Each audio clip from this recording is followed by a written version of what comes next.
So, therefore, what must we do? Before we go to that, let me quickly talk to you about the radicalization cycle itself, because each stage of the cycle feeds the cycle. I'm using this cycle because I want to talk to you in terms of systems theory. We need to look at this problem holistically, not one-sided. Systems theory says that we talk about loops. We talk about the causal loop and we talk about the compensating loop.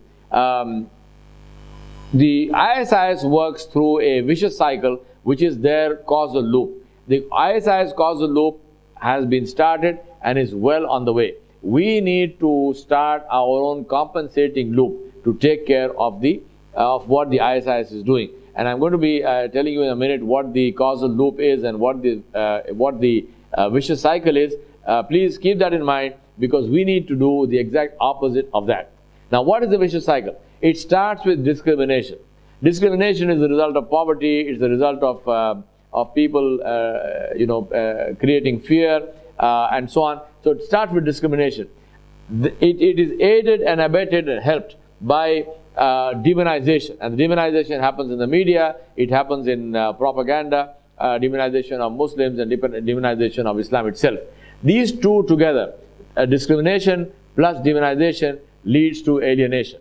People feel they are rejected, they feel demeaned, they feel they have been thrown out of society, not accepted by people.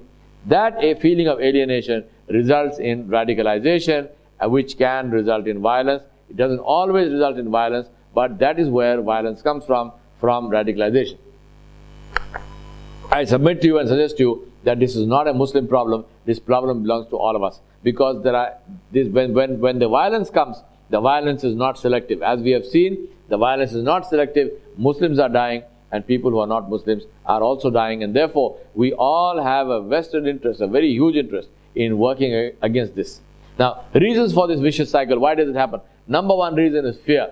Fear and a victim mindset. Number two is learned helplessness. Experience has taught these people that they have no influence, that they cannot change their lives. Number three, this results in a feeling of hopelessness and despair.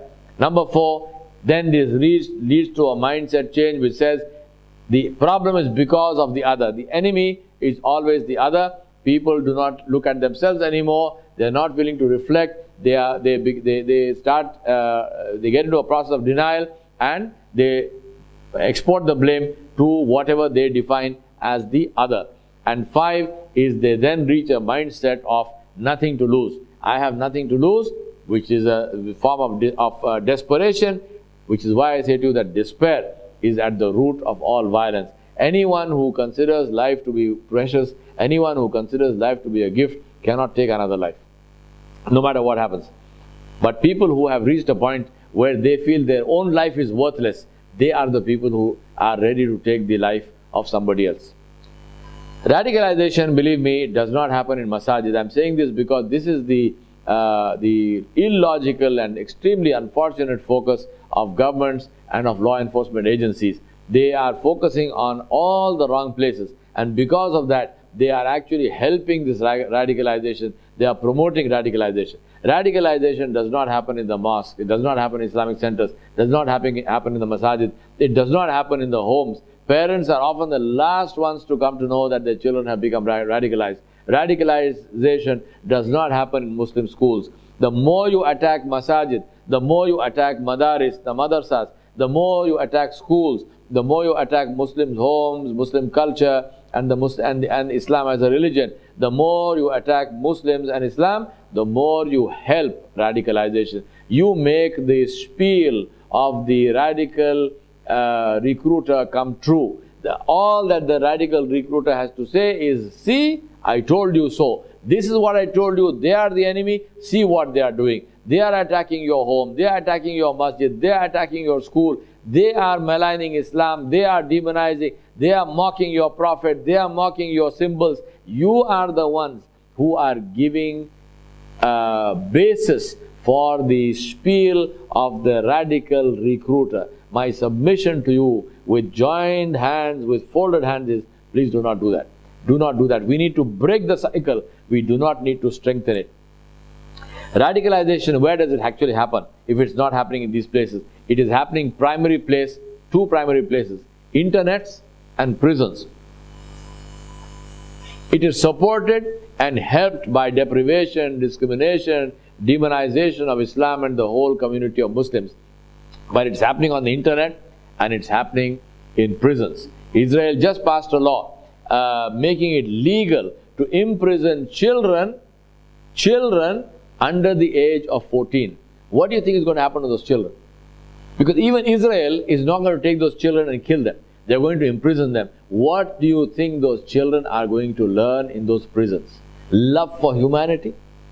Give me a break. I mean, what has happened to the minds and brains of people? I think their brains have got fried. How do you allow a law like this to happen? Why is the world silent about this? What are the laws for juvenile crime in any country in the world except Israel? You want to imprison children of 10 and 12 years and 14 years? Please go ahead, absolutely no problem. You are a university for the ISIS of the world. You are training them. You are preparing them to become extremists. That is where it's happening. Not in the masjids, not in the schools. It's happening in prisons and it's happening on the internet. This radicalization process is supported by the knee-jerk reactions of governments, of law enforcement agencies, of security agencies, and the biased reporting of the press and media. It is helped and supported by the media trial of suspects. A person has only to be suspected. The word suspect has to be used, and the media is ready to sentence that person to death. The media is ready through chat programs, through all kinds of interviews and all kinds of programs to completely destroy that person's life, to destroy and malign that person's family long before that person even comes before a court of law. Radicalization is aided and abetted. It is helped by torture, which the police does, by calling it third degree. It is helped by kidnapping and disappearing of people, and it is helped by extrajudicial killings, which in our Indian press, may Allah bless you, you call them encounter specialists. Who is an encounter specialist? Is a serial killer in a uniform. I asked those media people who invented this term encounter specialist, and I asked those people who use this term encounter specialist, how would you like to be encountered by that encounter specialist? Murder cannot be justified no matter who does it. And until we come on to that basis of justice, believe me, we are helping the ISIS. There are two end games that are being played in the world. One is the very clear and present injustice being perpetrated through physical invasion, occupation, devastation of Muslim countries for the greater interest of the power and arms lobbies. Number two is the strategy of setting up bogeymen and organizations and individuals projected as Islamic forces, but who do everything spectacularly and horrifyingly against Islam. In both games, unfortunately, Islam and Muslims are the losers. So what is the solution? 6 things. Number 1, give them hope. Give them something to lose. Nothing to lose is the most dangerous situation to be in. So give them something to lose. Give them hope. Remove discrimination. Skill development. Understanding of other faiths. A sense of belonging and fairness and justice. And that is where I come to my suggestions of what I believe should be done.